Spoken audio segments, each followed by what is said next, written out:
nous allons passer maintenant aux outils utiles pour la... Bonjour à tous. Je voudrais commencer avec cette phrase de M. Levitt qui dit que la raison d'être d'une entreprise, c'est de créer et de garder ses clients. En fait, ça paraît une évidence, mais une entreprise, elle a besoin de gagner des parts de marché, donc elle a besoin de gagner des clients, et surtout, elle doit être capable de les garder. Une des principales raisons, mais il y en a beaucoup, c'est que notamment, garder un client coûte 5 fois moins cher que d'en conquérir un nouveau. Je voudrais partager avec vous quelques constats que l'on fait avec nos clients, chefs d'entreprise, directeurs commerciaux, etc. C'est que, on le sait tous, les clients évoluent. En plus d'évoluer d'un pays à l'autre, ils peuvent être très différents. Aujourd'hui, les clients, ils cherchent surtout à être choyés. Ils ont besoin qu'on s'occupe d'eux, qu'on les suive, qu'on les appelle, qu'on leur demande comment ils vont. Et pour cela, on constate souvent que l'information est totalement disséminée dans l'entreprise. On est tous tombés sur le fichier Excel sur le serveur qui est resté ouvert par un collègue qui est parti en déplacement, voire en congé pour 3 semaines. Impossible de le réouvrir. Donc forcément, le mailing qui est fait par l'assistante de copier-coller de 150 fichiers Excel qu'elle a mis 3 semaines à valider parce qu'elle l'a envoyé à tout le monde l'a modifié dans son coin, lui a renvoyé, mais pas forcément le bon, etc. Donc on voit que c'est toujours un petit peu la panique pour récupérer l'information. Un autre point aussi, c'est que justement, on parlait de l'emailing, de l'exemple de l'emailing, et on va souvent l'envoyer avec Outlook, des fois avec Gmail, faire des copier-coller en copie cachée d'une liste de mails, etc. Donc on n'utilise pas tous les outils modernes que l'on peut avoir aujourd'hui et qui peuvent être à notre disposition. Donc tout ça pour dire que, et on l'a dit jusqu'à maintenant, il est très important de construire une stratégie client. Donc pour être capable de la mettre en place, déjà il faut centraliser l'information, être capable de la partager. Il faut avoir de l'information à haute valeur ajoutée. Ça, c'est important quand on appelle le client, qu'on essaie de garder le lien avec lui, de se souvenir de tout ce qui s'est passé avant, de lui raconter quelque chose qui va le mettre en confiance. Il faut, quand on fait des actions commerciales, être capable de les mesurer.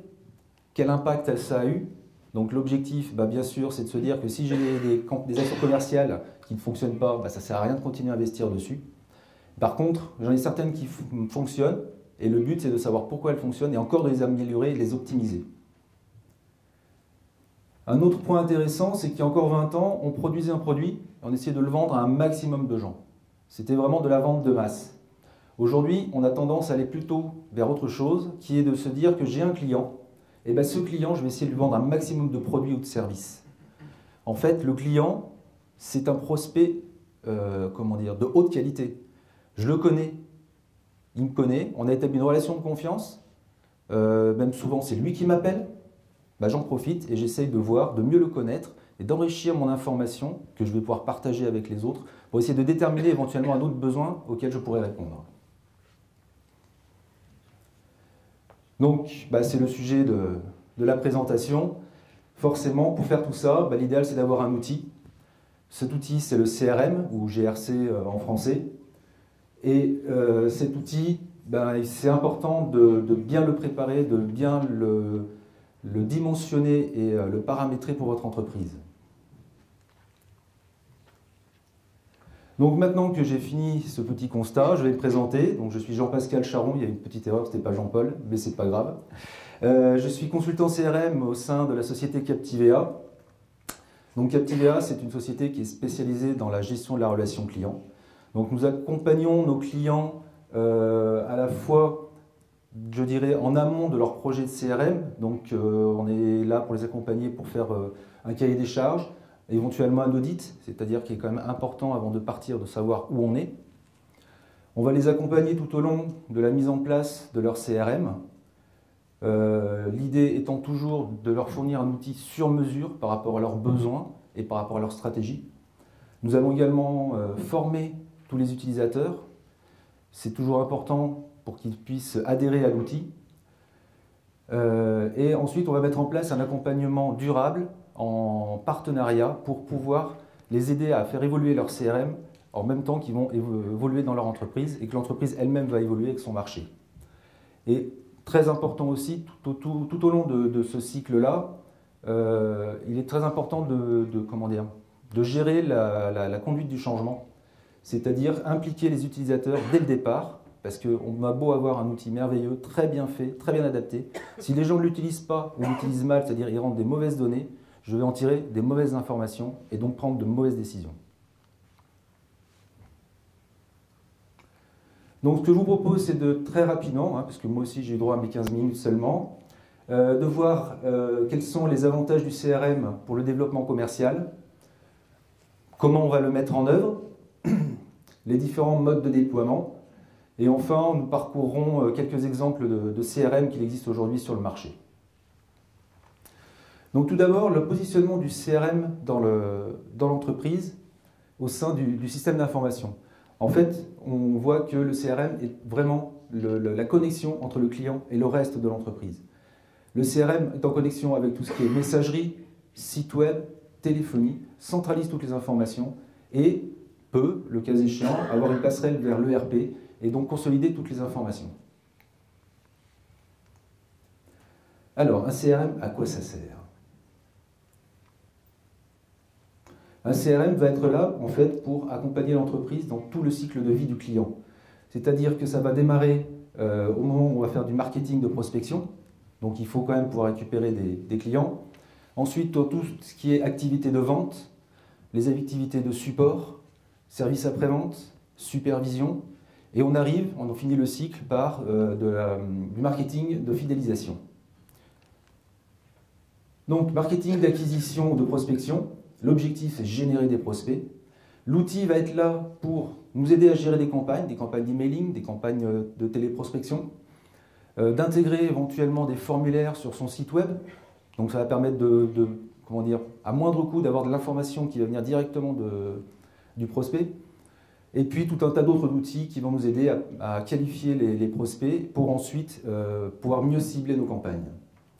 Et un point important, c'est pouvoir mesurer l'impact de ces campagnes. On l'a vu tout à l'heure. Donc, une fois qu'on a fait la prospection, l'objectif, c'est de convertir. Donc là, le CRM va nous permettre de suivre et d'avoir un historique de toute l'activité autour des prospects. Donc, quand on appelle un prospect, imaginons que ce soit un collègue qui s'en occupe d'habitude et puis pour une raison quelconque qu'il ne peut pas, c'est à moi de le faire. J'ai besoin d'avoir tout l'historique de ce client, savoir tout ce qui s'est passé, à quel moment, depuis combien de temps on s'occupe de lui, qu'est-ce qu'on lui a déjà vendu.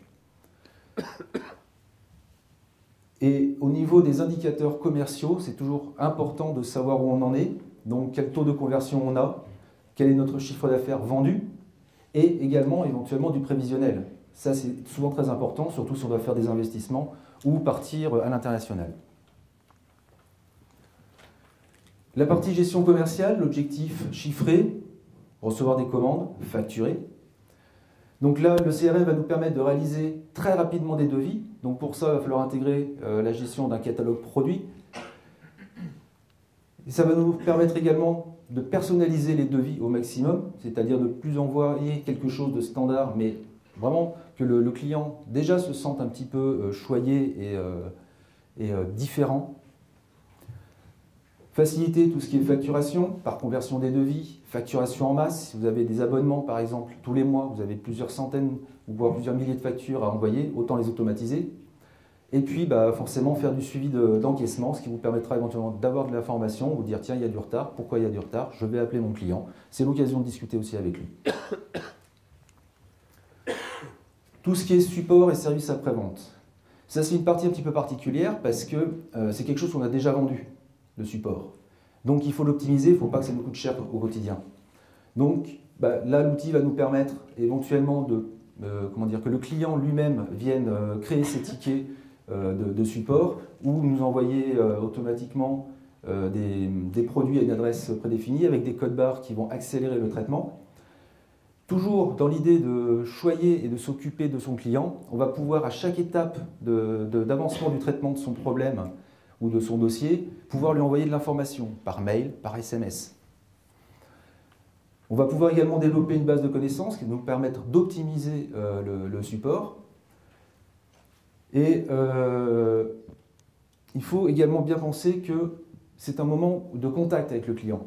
Donc c'est un moment où il est insatisfait, a priori, puisqu'il appelle le support. et ben c'est le moment de transformer cette insatisfaction en satisfaction et d'en profiter justement pour discuter avec lui, creuser, savoir s'il n'a pas de nouveaux besoins, s'il n'a pas de nouveaux marchés et si on ne peut pas répondre encore à son besoin. Un point important, la supervision, donc avoir des tableaux de bord, quelque chose qui va nous permettre de voir un petit peu où on en est, parce que tout manager il travaille comme ça. On a le nez dans le guidon, on fonce, on fonce, on fonce, et le but c'est de ne pas arriver là. Donc l'objectif des tableaux de bord dans un outil de CRM, c'est de prendre de la hauteur, très rapidement d'avoir une vue des chiffres, de savoir où on en est, pour savoir si on est dans la bonne direction, et éventuellement pouvoir rectifier le cap. Et donc enfin, pour finir la boucle, le marketing de fidélisation, et bien là, l'outil va nous permettre de récupérer un maximum d'informations sur la vie du client, tout son passé, ce qu'il a acheté, les communications qu'il a déjà eues avec lui, et de vraiment pouvoir cibler nos campagnes de marketing.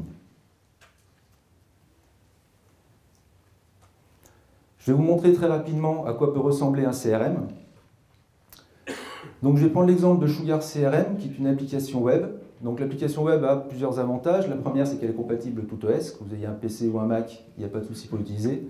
Ça ne nécessite aucune installation sur votre poste, c'est-à-dire que vous pouvez aller sur n'importe quel PC, n'importe où, et pouvoir accéder à votre information, puisque ça s'utilise uniquement simplement à travers un navigateur web.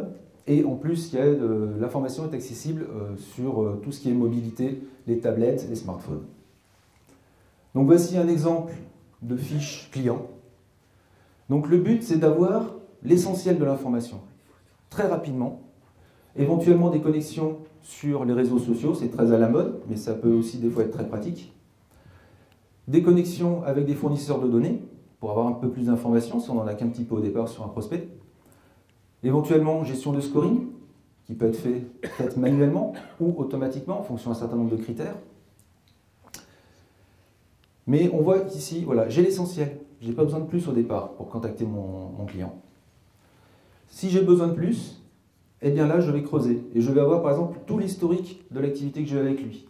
Donc les réunions, les appels, les mails, etc. Forcément, au bout d'un moment, je vais avoir beaucoup d'informations. Donc je dois être capable de la retrouver. Donc je dois avoir des modules de recherche, soit des recherches simples, donc ici simplement par le nom, parce que je veux retrouver un client, ses coordonnées, son numéro de téléphone, ou des recherches plus complexes, où là je vais avoir beaucoup plus de critères. Typiquement, j'ai besoin de tous les clients qui sont dans tel département, dans telle région, etc., et qui travaillent dans tel type d'industrie. Et on peut même aller plus loin, avec ce qu'on appelle la recherche unifiée, où là, par exemple, à partir d'un numéro de téléphone, je veux retrouver quelqu'un. Je sais qui m'a appelé, j'ai le numéro qui traîne sur mon mobile, je veux savoir qui c'est. Et bien en tapant un numéro de téléphone dans une recherche unifiée, ça va aller chercher dans les prospects, dans les suspects, dans les clients, sur les comptes, les fournisseurs, enfin tous ceux qui ont des numéros de téléphone, et je vais pouvoir retrouver qui m'a appelé. Un des points importants pour le travail collaboratif, c'est l'agenda partagé. C'est indispensable. Savoir où sont les gens, quand est-ce qu'ils sont joignables, est-ce qu'ils seront disponibles si on a besoin de prendre un rendez-vous pour eux. Avoir un système de reporting également avancé, c'est-à-dire que j'ai beaucoup d'informations, c'est chouette, mais des fois j'ai besoin de quelque chose d'un petit peu complexe, d'un petit peu évolué pour pouvoir prendre une décision. Donc il faut que j'ai un système qui me permette d'aller chercher cette information et de la faire ressortir.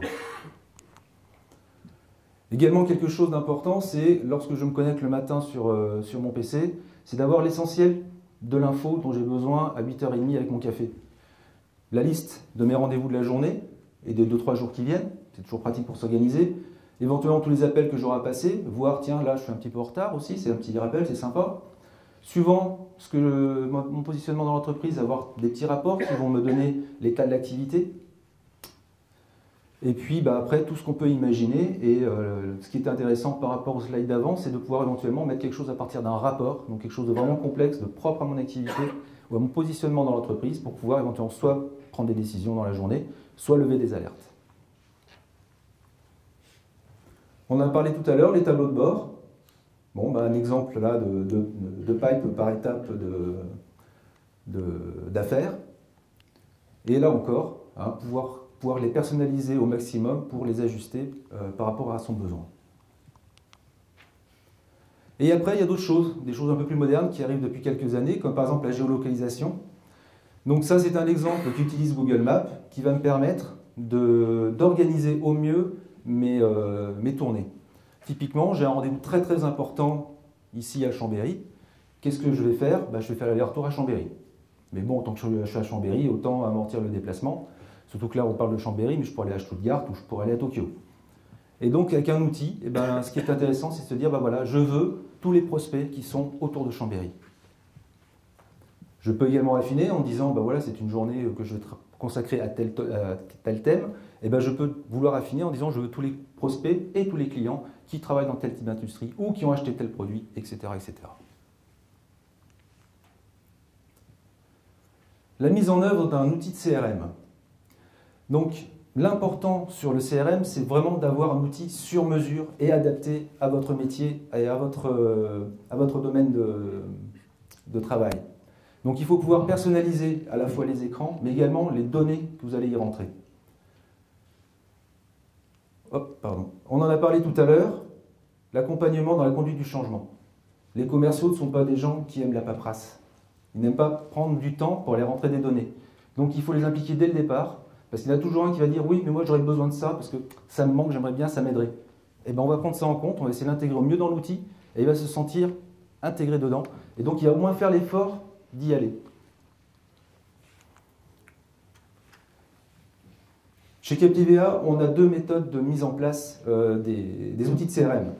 La première méthode, c'est pour les projets plutôt simples, en général assez peu d'utilisateurs, moins de 10. Les besoins simples, gestion client, contact, affaires, historique, etc. Donc là, on va prendre un système en méthode agile, c'est-à-dire qu'on va prendre de 2 à 5, parfois 10 jours avec le client, et puis on va travailler avec lui, et on va paramétrer et dimensionner le CRM avec lui, vraiment en fonction de ses besoins. La deuxième méthode, là c'est pour les besoins qui sont plus évolués, en général plus de 10 utilisateurs, parfois besoin de développement spécifique. Donc là, on va mettre en œuvre un système de projet, donc partir d'un cahier des charges, un chiffrage, et puis là ce sera par contre un engagement de résultats, alors que là c'est plutôt un engagement de moyens.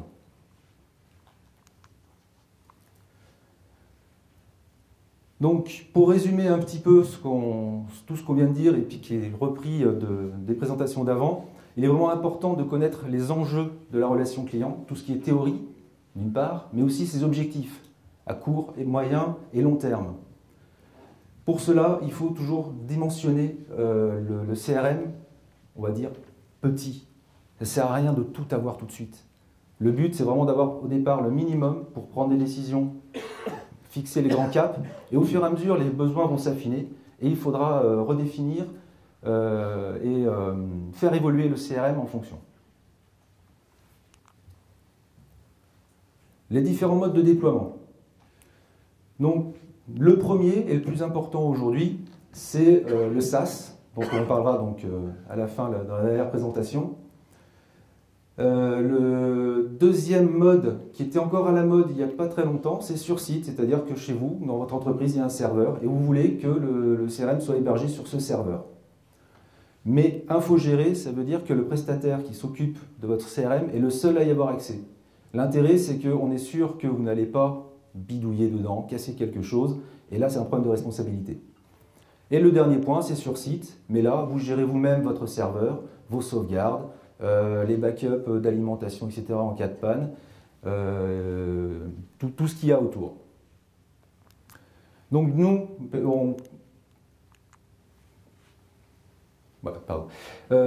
chez Captivea, on préconise largement la solution SaaS pour plusieurs raisons. La première, c'est l'accès.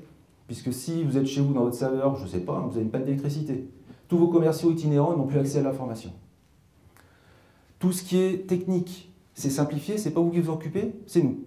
Ça aussi, c'est beaucoup plus simple. Au niveau du budget, souvent le budget est inférieur et au moins il est connu, c'est-à-dire c'est tant par mois ou tant par an. Vous ne vous posez pas de questions. Derrière, il y a quelques fausses idées sur le SaaS. Tout d'abord, ce qui concerne la sécurité et la confidentialité. Concernant la sécurité, il faut savoir que les data centers sont déjà très protégés au niveau physique, donc l'intrusion est très difficile. Et au niveau attaque, cyberattaque, ce sont des spécialistes et des experts qui s'en occupent. Je ne pense pas que le serveur qui est chez vous, vous ayez un expert sécurité qui est là en permanence à surveiller les patchs à poser, qui les pose dans l'heure. Donc l'aspect financier, on en a déjà parlé. Un autre point important, c'est la dépendance par rapport aux prestataires. Donc ça, c'est l'intérêt de prendre une solution open source issue d'un éditeur, c'est-à-dire que le jour où le prestataire ne vous plaît plus, vous prenez votre solution, vous la posez ailleurs, vous changez de prestataire. Pour ça, bien sûr, faire attention aux conditions de sortie. Je pense que ça fera l'objet de la présentation sur les contrats là-dessus. Donc en conclusion, pour mettre en œuvre un CRM, commencez par connaître la théorie. À partir de cette théorie, définir sa propre stratégie, se faire accompagner pour que le CRM puisse répondre à cette stratégie, que vous ayez les éléments pour prendre les bonnes décisions et prendre le bon cap. Enfin, les 3 mots qui, pour nous, doivent vraiment résumer la mise en place d'un CRM, c'est simple, simple et surtout simple. Objectif simple, ça ne sert à rien de viser la lune.